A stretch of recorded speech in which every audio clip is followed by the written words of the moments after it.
Teleprompter अभी news में है क्योंकि अभी-अभी प्रधानमंत्री जी का जो भाषण था वर्ल्ड इकोनॉमिक फोरम का जो मीटिंग था उसमें वर्चुअल मीटिंग में, तो वो रुक गया था थोड़ी देर के लिए, ठीक है? तो इसमें कुछ अंदाज़ा लगाए जा रहे थे कि वो टेलीप्रॉम्प्टर में देख के बोल रहे थे तो उसमें कुछ दिक्कत आ गई थी, इसीलिए उनका भाषण जो है वो बीच में थोड़ा-सा रुक गया था।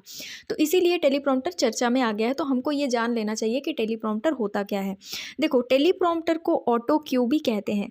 आपने ज़्यादातर देखा होगा प्रधानमंत्री जब भाषण देते हैं तो उनके आसपास कांच की एक जो आपको दिख रही होगी इस फोटो में भी मिरर जैसी लगी होती है चारों तरफ या फिर कई बार सामने लगी होती है, ठीक है? तो कई लोगों को ये लगता है कि ये उनकी सिक्योरिटी या उनकी सुरक्षा के लिए बनाया गया बुलेट प्रूफ पैनल है, लेकिन ये बुलेट प्रूफ पैनल नहीं होता है। आपने लाल किले पर भी भाषण देते हुए प्रधानमंत्री जी को देखा होगा, उस टाइम पे भी उनके सामने में ये दोनों तरफ लगा होता है।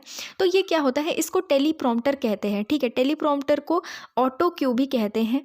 ये एक ऐसा डिस्प्ले डिवाइस होता है जो किसी भी इंसान को स्पीच या स्क्रिप्ट को पढ़ने में हेल्प करता है। मतलब क्या है इसका, इस टेलीप्रॉम्प्टर में एक मॉनिटर होता है, ठीक है? ये जो आपको कांच जैसा झुका हुआ वाइट कलर का सामने दिख रहा होगा, ये एक मॉनिटर की तरह काम करता है। नॉर्मली ये मॉनिटर कैमरे के ठीक नीचे होता है। इस मॉनिटर में वर्ड्स लिखे होते हैं, ठीक है? शब्द दिखते हैं, ये नीचे से ऊपर की तरफ चलते जाते हैं। मतलब एक डिजिटल मॉनिटर होता है ये, ठीक है? आपने मॉनिटर देखा ना, कंप्यूटर का मॉनिटर देखा होगा, उसी तरीके का ये मॉनिटर होता है। इसमें अगर कोई भी स्पीच दे रहा है, भाषण दे रहा है, जैसे प्रधानमंत्री जी का ही एग्जाम्पल ले लो, तो वो स्पीकर या रीडर जो है इन शब्दों को देख के स्पीच देते हैं या स्क्रिप्ट को पढ़ते हैं। लेकिन हम जब प्रधानमंत्री जी का भाषण कई बार देखते हैं तो हमको ऐसा लगता है कि उनको सब कुछ याद है, ठीक है? वो अपने मन से सारी बातें बोल रहे हैं, उनको सब कुछ कितने अच्छे से याद है, बट ऐसा नॉर्मली होता नहीं है।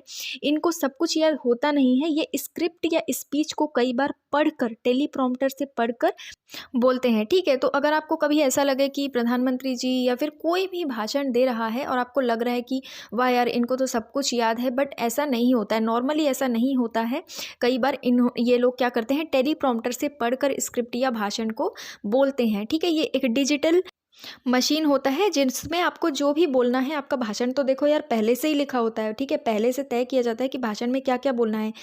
स्पीच या स्क्रिप्ट चाहे वो कोई भी बड़े नेता हो, उनके लिए पहले से तैयार किया जाता है, क्योंकि उनको बहुत सोच समझ के बोलना होता है। अगर गलती से भी कोई इधर उधर का शब्द निकल गया, वो भी बड़े मंत्री या नेता के मुंह से, तो फिर सोचो आप कितना बवाल खड़ा हो जाता है। छोटे छोटे शब्दों पर भी उनको ध्यान देना पड़ता है। हम जब स्कूल में स्पीच देते थे तो हम क्या करते थे, एक पेपर में लिख लेते थे और उसको बोलते थे, ठीक है? सोचो हम स्टूडेंट रहते हुए भी देख कर बोलते थे, तो प्रधानमंत्री या कोई भी बड़े नेता जो है वो बिना देखे कैसे बोल सकते हैं? कोई भी गलती से भी एक शब्द निकल गया तो लोग उसको पकड़ के बैठ जाएंगे, ठीक है?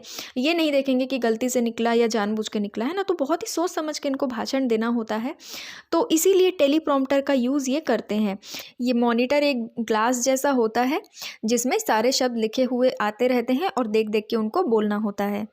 कई बार कई भाषणों में टेलीप्रॉम्प्टर पकड़ में नहीं आता, दिखाई नहीं देता, क्योंकि ये ज़्यादातर प्रोफेशनल वीडियो कैमरास जो होते हैं, जो भाषण को रिकॉर्ड करते हैं, उसके नीचे लगा होता है, ठीक है? इसीलिए हमको ऐसा लगता है कि जो भी स्पीच दे रहे हैं वो बिना देखे बहुत अच्छे से याद करके आए हैं और वो ऐसे बोल रहे हैं, ठीक है? और हम भी ये सोच में पड़ जाते हैं, इतना बड़ा भाषण, 20 मिनट 25 मिनट का भाषण, ये कैसे अपने मन से बोल रहे हैं, ठीक है? खास बात इसमें यह भी है कि इसको कोई और ऑपरेट कर रहा होता है। ये टेलीप्रॉम्प्टर अपने आप वर्ड्स को ऊपर नीचे नहीं करता है, इसको ऑपरेट कोई और करता है, जो स्पीच देने वाले व्यक्ति के पढ़ने की स्पीड के हिसाब से टेलीप्रॉम्प्टर पर जो वर्ड्स आते हैं उसको कंट्रोल करते हैं, ठीक है? और उनको ज़रूरत के हिसाब से रोकना भी पड़ता है और आगे भी बढ़ाना पड़ता है, तो ये ऑपरेटर का ही काम होता है।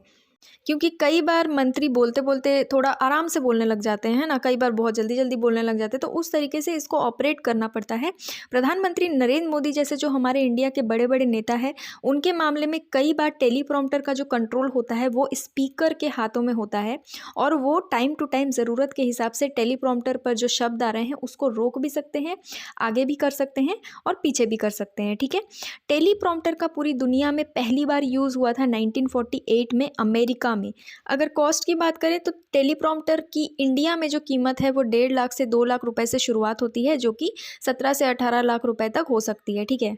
और अगर मंत्रियों को छोड़ें तो इनके अलावा और कौन कौन इसका यूज़ करते हैं, देखो टेलीविज़न न्यूज़ रूम में इसका यूज़ होता है, मीडिया में इसका यूज़ होता है, और अब फ़िलहाल नेता इसको भाषण देने के लिए बहुत ज़्यादा यूज़ कर रहे हैं, ठीक है ना। नॉर्मली इसका यूज़ मीडिया इंडस्ट्री और टेलीविज़न न्यूज़ रूम में होता है। आपने देखा होगा टेलीविज़न न्यूज़ रूम में, मतलब जब आप न्यूज़ देखते होंगे तो जो एंकर होता है वो बोलता जाता है बोलता जाता है, अब आपको पता नहीं चलता वो देख के बोल रहा है बिना देखे, बट वहाँ पर भी टेलीप्रॉम्प्टर लगे होते हैं जिससे देख कर वो ये चीज़ बोलते हैं। मूवीज़ में आपने देखा होगा कि काफ़ी बड़े-बड़े डायलॉग्स होते हैं, तो कई बार एक्टर्स को ये याद नहीं हो पाते हैं, तो इसीलिए मूवी में भी इसका बहुत ज़्यादा इस्तेमाल होता है डायलॉग बोलने के लिए। और सोशल मीडिया के लिए कंटेंट क्रिएट करने वाले जो लोग होते हैं, जैसे इंस्टा रील्स हो गए, टिकटॉक था पहले, वो लोग भी इसका बहुत ज़्यादा यूज़ अभी कर रहे हैं, ठीक है। और इंडिया में अगर बड़े नेताओं की बात करें तो प्रधानमंत्री नरेंद्र मोदी जी इसका बहुत ज़्यादा यूज़ करते हैं टेलीप्रॉम्प्टर का।